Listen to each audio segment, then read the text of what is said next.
Hello friends, आज ये आपका जो मॉडर्न इंडिया का इंट्रोडक्शन वाला पार्ट था, आज ये उसका लास्ट एपिसोड है, 13वां एपिसोड। मॉडर्न इंडिया में मैं आपको बिल्कुल स्टार्टिंग से जहां औरंगजेब की मृत्यु होती थी वहां से लेकर मैं 1947 तक भारत की स्वतंत्रता तक समझा चुका हूं। और स्वतंत्रता के पश्चात मैंने ये भी बता दिया कि आपको देसी रियासतों का एकीकरण कैसे हुआ, भारत और पाकिस्तान के बंटवारे के बाद स्थिति कैसे आई और कैसे राज्य पुनर्गठन, रीऑर्गेनाइजेशन ऑफ स्टेट अमल में लाया गया है। आज इसके लास्ट एपिसोड में सिर्फ इतना और समझाना रह गया है कि भारत का संविधान बना कैसे, मेकिंग ऑफ द कॉन्स्टिट्यूशन। तो आज इसे कंप्लीट कर देते हैं, तो हिस्ट्री वाला पार्ट आज यहीं कंप्लीट हो जाएगा। लेकिन पहले क्लियर कर दूं, क्योंकि मुझे हिस्ट्री आती नहीं है, मैंने फिर भी आपको एक सामान्य समझ बनाने के लिए मैंने इसको बताने का प्रयास किया था। ठीक है, मैं हिस्ट्री में कोई एक्सपर्ट व्यक्ति नहीं हूँ, क्योंकि मैं पॉलिटी और गवर्नेंस या इंटरनल सिक्योरिटी पढ़ाता हूँ, तो उनको मैं बहुत अच्छी तरीके से समझा सकता हूँ। हिस्ट्री में तो चूंकि आप घर बैठे बैठे बोर हो रहे थे, आपको ऐसा फील ना हो, ठीक है, अकेलापन ना फील हो, इसलिए मैं आपका साथ दे रहा था। आ जाए, तो आज हम खत्म कर देते हैं भारत का संविधान बना कैसे। तो देखिए, सबसे बड़ी बात आती है कि जो संविधान सभा थी, कॉन्स्टिट्यूशनल असेंबली जो थी, उसकी डिमांड पहले कहां से उठी। तो सबसे पहले 1934 में एम.एन. रॉय ने संविधान सभा की मांग की थी। संविधान सभा की पहली बार जो डिमांड की वो एम.एन. रॉय के द्वारा की गई। ऑफिशियली 1935 में Congress, Indian national Congress INC जो थी, उसने इसकी डिमांड रखी थी। ऑफिशियली मैंने बोला, वैसे व्यक्तिगत रूप में एम.एन. रॉय इसकी बात करते हैं, लेकिन अगर ऑफिशियली आधिकारिक रूप से कहा जाए तो इंडियन नेशनल कांग्रेस 1935 में इसकी डिमांड रखती है। ठीक है, बाद में ये डिमांड फाइनली जब अडॉप्ट हो जाती है, मतलब स्वीकार हो जाती है, तो इसको पूरा करने के लिए इंडिया में कैबिनेट मिशन आता है। ठीक है, कैबिनेट मिशन भेजा था 1946 में ब्रिटिश गवर्नमेंट ने भारत की संविधान सभा बनवाने के लिए। ठीक है, अब संविधान सभा बनेगी तभी तो संविधान बनाएगी ना, तो कैबिनेट मिशन आया भारत की संविधान सभा बनवाने। कैबिनेट मिशन में कितने मेंबर थे? 3। पहला सर स्टीफर्ड क्रिप्स, दूसरा लॉर्ड पैंथिक लॉरेंस और तीसरा A.V. अलेक्जेंडर। ठीक है, इन तीनों ये मेंबर हैं, ये तीनों के तीनों कैबिनेट मिशन का पार्ट बन जाते हैं और संविधान सभा सामने बन के तैयार होती है। संविधान सभा जो बन के तैयार होती है उसका स्ट्रक्चर कुछ ऐसा होता है, जैसा कि कल मैंने आपको बताया था, जब 1947 में भारत आजाद हो रहा था तो 2 टाइप के हिस्से थे। एक ब्रिटिश प्रांत थे जो ब्रिटेन के कब्जे में थे, और एक देसी रियासतें थी जो राजाओं के पास थे। तो इसी प्रकार यहां पर भी संविधान सभा में 2 बातें थी। पहला, जो ब्रिटिश एरिया था या ब्रिटिश जो प्रांत थे उनके लिए क्या था, ब्रिटिश प्रोविंस, और दूसरा जो देसी रियासतें थी, देसी रियासतें मींस प्रिंसली स्टेट। तो इस संविधान सभा में यह कहा गया था कि टोटल जो संविधान सभा की सीटें होंगी वो 389 होंगी, 389। और जो पॉपुलेशन का जो दायरा था वो एवरेज ऐसे रखा गया था कि 10 लाख की जनसंख्या पर 1 सीट हो, मतलब इंडिया की टोटल पॉपुलेशन उस टाइम पर, और 10 लाख व्यक्ति होंगे, वहां 1 सीट, ये एक ऑन एन एवरेज कंडीशन रखी गई है। ठीक है, अब इस 389 में जो बंटवारा हुआ, तब तो ब्रिटिश के हिस्से में ज्यादा अच्छी सीटें थी, तो यहां पर जो सीटें आई वो आई 296। ठीक है, और देसी रियासतों के कब्जे में जो आई 93। नेक्स्ट, अब ब्रिटिश प्रांत मतलब जिन पर ब्रिटेन का कब्जा है। मैंने कल बताया था ना कि ब्रिटेन का कब्जा पूरे भारत पे नहीं था, कुछ देसी रियासतें थी जिन पर राजा वगैरह हुआ करते थे, जैसे कश्मीर में राजा हरि सिंह, ठीक है, जूनागढ़ में राजा, हैदराबाद में राजा, भरतपुर के राजा वगैरह वगैरह। तो ऐसी देसी रियासतें थी, उनसे 93 सीटें आनी थी, और ब्रिटिश प्रांत थे उनसे 296 सीटें आनी थी। ठीक है, यहां तक। अब हुआ क्या हुआ, देसी रियासतों के जो राजा थे वो अपनी 93 सीटों के लिए बंदों को नॉमिनेट करेंगे, मनोनीत करेंगे। मतलब मान लो हम 15-20 राजा हैं, तो हम 15-20 राजा अपने में से किसी को भेजेंगे। चुनाव नहीं होगा राजाओं का, समझ में आ रहा है नहीं आ रहा है?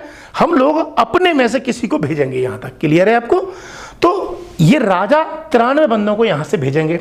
नेक्स्ट, और इन 296 सीटों के लिए चुनाव होंगे। क्योंकि ब्रिटिश प्रोविंस थी तो यहां पर राज्यों में विधानमंडल थे, लेजिस्लेटिव काउंसिल और लेजिस्लेटिव असेंबली, तो यहां से चुनाव होते थे। ये जो चुनाव हुए, ये चुनाव 1946 में होते हैं, जुलाई अगस्त के महीने में।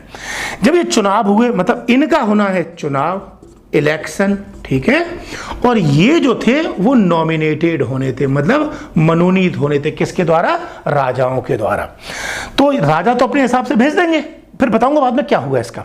296 में जब चुनाव हुए तो इसकी कंडीशन ऐसी निकली, चुनावों में 208 सीटें तो कांग्रेस जीत गई, ठीक है, 73 सीटें मुस्लिम लीग जीत गई, 15 सीटें जो थी वो इंडिपेंडेंट मेंबर जीत गए, या इंडिपेंडेंट मान लो, इसमें कुछ इंडिपेंडेंट भी थे, या कुछ अन्य पार्टियां छोटी मोटी थी वो पार्टियां जीत गई। ये कंक्लूजन इसका निकल के आया, ठीक है। यहां तक अब हुआ क्या, इसके बाद संविधान सभा ये बन गई। संविधान सभा की जो पहली बैठक हुई, फर्स्ट मीटिंग जो हुई, फर्स्ट मीटिंग हुई 9 दिसंबर 1946 को, 9 दिसंबर 1946 को।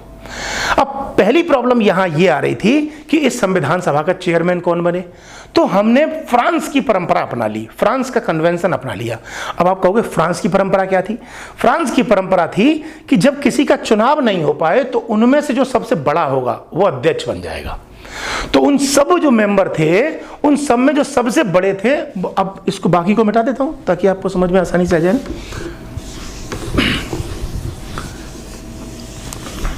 अब जो क्या कहते हैं, इसमें जो मेंबर सबसे बड़े थे वो थे सच्चिदानंद सिन्हा, ये इसके चेयरपर्सन बनते हैं। लेकिन ये टेम्परेरी बनाए थे, क्यों? क्योंकि भैया जब चुनाव हो जाएगा तो नया बनाएंगे। फिर 11 दिसंबर 1946 के इसके परमानेंट चेयरमैन बने, मतलब ये तो अस्थायी थे, टेम्परेरी, समझ में आ रहा है। और अब परमानेंट चेयरमैन का चुनाव हो रहा है, क्लियर है। ये जो बनते हैं ये हैं डॉक्टर राजेंद्र प्रसाद, जो बाद में भारत के राष्ट्रपति बनेंगे, क्लियर है।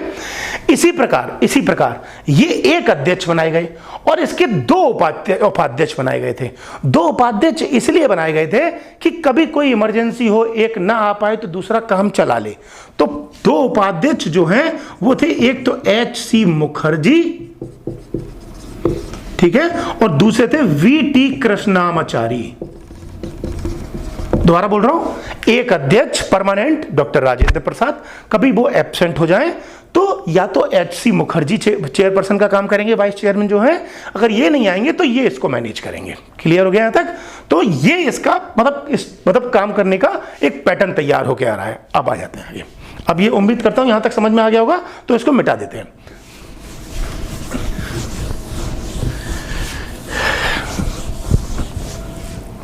अब आ जाए, अब बात आती है कि संविधान सभा ने कार्य क्या किए हैं। ये थोड़ा सा आराम से समझना, इसमें थोड़ी गड़बड़ होगी।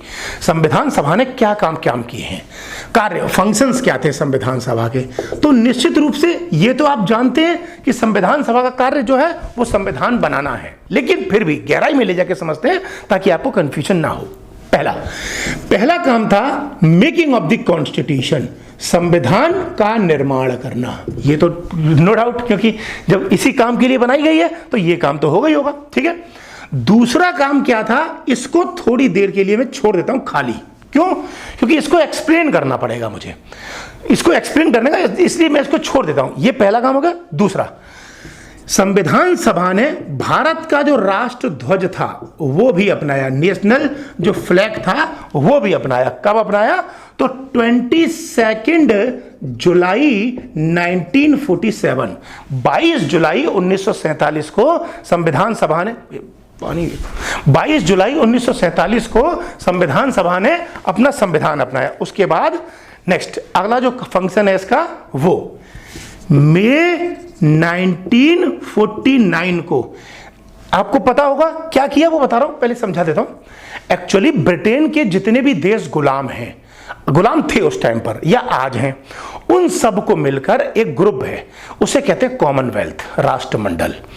जो गुलाम है वो कॉमनवेल्थ के मेंबर बन सकते हैं। तो भारत भी कॉमनवेल्थ का मेंबर है। भारत को ब्रिटेन ने मौका दिया था कि आप चाहें तो कॉमनवेल्थ का मेंबर बन सकते, कोई जबरदस्ती नहीं है।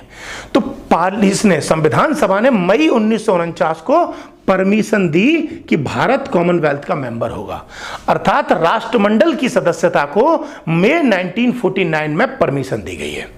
क्लियर हो गया यहां तक? नेक्स्ट, इसके अतिरिक्त तीसरा काम, मतलब अगला गिनती नहीं, गिनती आप करते रहना। 24 जनवरी 1950 को इसने 3 काम किए थे। 24 जनवरी 1950 को 3 काम किए। पहला, नेशनल एंथम, नेशनल सॉन्ग, राष्ट्रगान और राष्ट्रगीत दोनों को अपनाया। तीसरा काम, डॉक्टर राजेंद्र प्रसाद को भारत का पहला राष्ट्रपति चुना संविधान सभा ने। इतने काम हैं, ये समझ में आ गए आपको? यहां तक कोई कंफ्यूजन तो नहीं होना चाहिए। अब आ जाए, अब पॉइंट समझना। अब ये वाला फंक्शन क्या है, इस वाले को समझने के लिए ऐसे समझते हैं। संविधान सभा की लास्ट मीटिंग, लास्ट बैठक कब हुई? एक मिनट, दूसरा कलर उठा लेते हैं। लास्ट बैठक कब हुई? 24 जनवरी 1950 को, 24 जनवरी 1950 को। इधर समझना, इधर इसमें टोटल उस वक्त संविधान सभा में 299 मेंबर थे। 299। आप कहोगे कि यार टोटल 389 मेंबर थे, 299 कैसे रह गए? मैं इसको समझा रहा हूं, लेकिन पहले ये वाला फंक्शन क्लियर कर दूं आपको। लास्ट मीटिंग संविधान सभा की ये हुई। आज संविधान सभा खत्म हो रही है, अब संविधान बन गया, सब कुछ हो गया, फंक्शन वगैरह। संविधान सभा खत्म हो रही है, लेकिन संविधान सभा का अगला काम है 24 जनवरी 1950 से लेकर जब तक इंडिया की नई संसद जिसका चुनाव होगा ना, लोकसभा राज्यसभा का, जब तक नई संसद नहीं बन जाती है तब तक कानून बनाना, ये इसका अगला फंक्शन था। अरे आज जैसे कोरोना के लिए, या मान लो कभी किसी अन्य समस्या के लिए, या मान लो कभी कोई दूसरा कानून बनाना पड़े तो संसद बनाएगी। संसद नहीं होगा तो राष्ट्रपति अध्यादेश जारी करेगा, जैसे अभी राष्ट्रपति जी ने अध्यादेश जारी किया है। अभी देखा होगा 2 दिन पहले कि अगर ऐसा कुछ भी होगा, मतलब ऐसी कोई परिस्थिति आएगी तो उनको हम छोड़ेंगे नहीं, सजा हो सकती है। देखा होगा आपने 2 दिन पहले। तो ऐसे ही कि 24 जनवरी, अब संसद तो थी नहीं उस वक्त, तो जब संसद नहीं थी तो कानून कौन बनाएगा फिर? ऐसे में मान लो 1950 में जुलाई महीने में कानून बनाने की जरूरत पड़ जाए तो कौन बनाएगा? संसद नहीं है तो संसद की पावर दे दी पार्लियामेंट, कॉन्स्टिट्यूशन असेंबली को, कि इतने तारीख से जब तक नई संसद के चुनाव होकर नई संसद लोकसभा राज्यसभा ना आ जाए तब तक आप कानून बनाएं। अर्थात संविधान सभा ने इतने काम किए। क्लियर है यहां तक? अब इसको मिटा देते हैं काम को। अब बात करते हैं आगे की कि संविधान सभा कैसे फंक्शंस को, अपने जो चीजों को इंप्लीमेंट में लेके आई। ठीक है, आ जाए, इसे भी मिटा देता हूं। लास्ट जो मीटिंग हुई वो हुई है आपकी 24 जनवरी 1950 को। ठीक है, अब कंफ्यूजन यहां आपके सामने ये आ रहा होगा कि इसके बाद क्या कहानी हुई। तो मैंने आपसे कहा उस वक्त 299 टोटल संविधान सभा में सदस्य थे। आप कहोगे 299 कैसे हो गए ये, जब ऑलरेडी 389 संविधान सभा में थे जब चुनाव हुए थे, तब मतलब जब कैबिनेट मिशन आया था तो उसने इतने बनाए थे, तो इतने कैसे हो गए? तो मैंने आपको जब ये वाली बात कही थी तो ये कहा था, देखो 93 देसी रियासतों वाले तो और 296 ब्रिटिश प्रांत वाले, ब्रिटिश प्रोविंस। ठीक है, और इसमें क्या हुआ, 208 कांग्रेस, 73 मुस्लिम लीग को लिख दे रहा हूं ताकि कंफ्यूजन ना हो, और जो क्या कहते हैं 15 सीट अदर के पास गई। यही तो बोला था मैंने। अब इसमें देखो हुआ क्या, जो पाकिस्तान बन गया 1947 के बाद, तो ये जो मुस्लिम लीग की सीटें थी ये तो पाकिस्तान चली गई। पहला पॉइंट। अब कितनी बनती है? 208, 15 और 93 आप जोड़ लो। इनमें से देसी रियासतों में से कुछ हिस्सा तो पाकिस्तान के भी हिस्से में होगा। अरे मैंने कहा था ना, ये मान लो इंडिया है और ये पाकिस्तान था। अरे तो कुछ देसी रियासतें ऐसी भी तो होंगी जो पाकिस्तान के क्षेत्र में आ रही थी, तो उनकी सीट पाकिस्तान में ही चली गई। तो इस तरीके से 73 तो ये माइनस कर दो और एक आध दो और जाएंगी, तब मिलाकर एंड में 299 सीटें बच रही हैं। क्लियर हो गया यहां तक? अब इसको मिटा देते हैं। अब क्या हुआ, मान लेते क्या है ही 299 फाइनल मेंबर हैं आज की डेट में, लेकिन जब 24 जनवरी 1950 को जब आज फाइनल हो रहा है, बिल्कुल सबसे कहा गया कि भाई साइन करो, तो जब साइन करने की बारी आई तो उस वक्त संविधान सभा में केवल इतने मेंबर मौजूद थे, 284। अर्थात कॉन्स्टिट्यूशनल असेंबली के फाइनली 284 मेंबर ने कॉन्स्टिट्यूशन के ऊपर सिग्नेचर किए हैं। क्लियर है यहां तक? अब बात आती है कि कॉन्स्टिट्यूशन इंप्लीमेंट या क्रियान्वित कैसे हुआ। तो देखो भाई, 26 नवंबर 1949 को कॉन्स्टिट्यूशन के कुछ भाग इंप्लीमेंट कर दिए गए। ये मिटा दूं, कुछ भाग इंप्लीमेंट कर दिए गए। ठीक है, ठीक है, कुछ भाग कौन कौन से? जैसे नागरिकता, सिटीजनशिप, ठीक है, दूसरा सिटीजनशिप, दूसरा इलेक्शन, निर्वाचन, तीसरा तदर्थ संसद, एडहॉक पार्लियामेंट। अरे एडहॉक पार्लियामेंट कौन सी? संविधान सभा ही तो एडहॉक पार्लियामेंट है। जब तक नई पार्लियामेंट नहीं बनेगी तो संविधान सभा ही तो पार्लियामेंट का काम करेगी। ऐसे तथा कुछ एटसेट्रा, छोटे मोटे और थे, छोटे मोटे, उसका कोई मतलब नहीं है। आपसे पूछेगा यूपीएससी तो यही पूछेगा बस, इन तीन में कौन कौन से हो गए। बाकी संविधान, जो बचा हुआ संविधान था, रिमेनिंग कॉन्स्टिट्यूशन था, वो 26 जैन 1950 को इंप्लीमेंट हुआ। आप कहोगे भैया इसी दिन पूरा क्यों नहीं कर दिया? कर देते। एक्चुअली ये यादगार बनाने के लिए, ये विरासत को संभालने के लिए। क्यों? कि जब 1929 में जब लाहौर में जब कांग्रेस का सम्मेलन हुआ था, तो उसमें पंडित जवाहरलाल नेहरू की अध्यक्षता में पूर्ण स्वराज का नारा दिया गया था। पूर्ण स्वराज का मतलब होता है, पूर्ण स्वराज का मतलब होता है राष्ट्रपति भी अपना और प्रधानमंत्री भी अपना। इसीलिए इसी दिन जानबूझ के संविधान को बचाया रखा गया था, ताकि इसी दिन गणतंत्र बनाया जाए, रिपब्लिक बनाया जाए, और यहां इंडिया आगे चलने लग गया। यह था संविधान के इंप्लीमेंट होने का तरीका। यहां तक मुझे लगता है कोई उम्मीद होगी नहीं और कोई प्रॉब्लम होगी नहीं। अब बात आती है इसमें अब एक दो चीजें और हैं, वो जैसे फॉर एग्जांपल वो आपको याद करने की हैं कि संविधान सभा की बहुत सारी कमेटियां थी, समिति थी, मतलब पार्लियामेंट की बहुत सारी कमेटी थी। तो यूपीएससी जनरली आपसे ये पूछ सकती है कि किस कमेटी का चेयरमैन कौन था और किसका कौन नहीं था। हो सकता है इधर कमेटियां दे दे, इधर चेयरमैन दे दे, तो वो मिलाने वाला कॉन्सेप्ट है। मुझे नहीं लगता कि आपको उसमें कोई दिक्कत होगी। 2 4 5 कमेटियां हैं, वो आप लर्न कर लीजिएगा। उदाहरण के लिए जैसे कौन सी समिति है, जैसे एक कमेटी है संघ शक्ति समिति, यूनियन पावर कमेटी। यूपीएससी पूछेगी मिलाने को, तो जवाहरलाल नेहरू उसके चेयरमैन थे। दूसरी थी एक प्रोविंशियल संविधान समिति, प्रांतीय संविधान समिति, पंडित सरदार वल्लभ भाई पटेल उसके चेयरमैन थे। मतलब इस तरीके की 3 4 5 6 कमेटियां हैं, वो मिलाने को ले देंगे। वो चाहेंगे तो मैं आपको नोट सेंड कर दूंगा, वो 4 5 हैं, वो चाहेंगे तो मैं कर दूंगा, अदरवाइज आप बुक से भी लर्न कर सकते हैं। समझाने का कॉन्सेप्ट जो था वो मैंने आपको समझा दिया। आज यहां पर हिस्ट्री का ऑफिशियली जो मैंने इंट्रोडक्शन देना था वो कंप्लीट हो चुका है। हिस्ट्री के टोटल 12 एपिसोड कल तक रिलीज कर चुका हूं। आज ये 13वां एपिसोड संविधान के निर्माण पर जाके समाप्त हो जाएगा। अर्थात मेरे तरफ से हिस्ट्री में, चूंकि मैं पढ़ाना जानता नहीं था मॉडर्न इंडिया, लेकिन फिर भी आप लोग लॉकडाउन की अवधि पर घर बैठे थे, परेशान हो रहे होंगे, बोरियत फील कर रहे होंगे, अतः आपको मनोरंजन के साथ शिक्षा क्या होती है ये समझाने के उद्देश्य से मैंने मॉडर्न इंडिया को पढ़ाया था।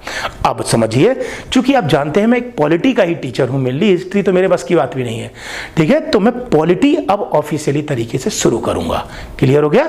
पॉलिटी का सिलेबस अब अगली वीडियो में मैं सेंड करना प्रारंभ करूंगा, और उसको देखिएगा और आगे चलिएगा। बाकी कोई प्रॉब्लम होती है या कोई समस्या होती है तो मेरा मोबाइल नंबर 7078888888 पर आप मुझसे कॉन्टैक्ट कर सकते हैं। मिलते हैं।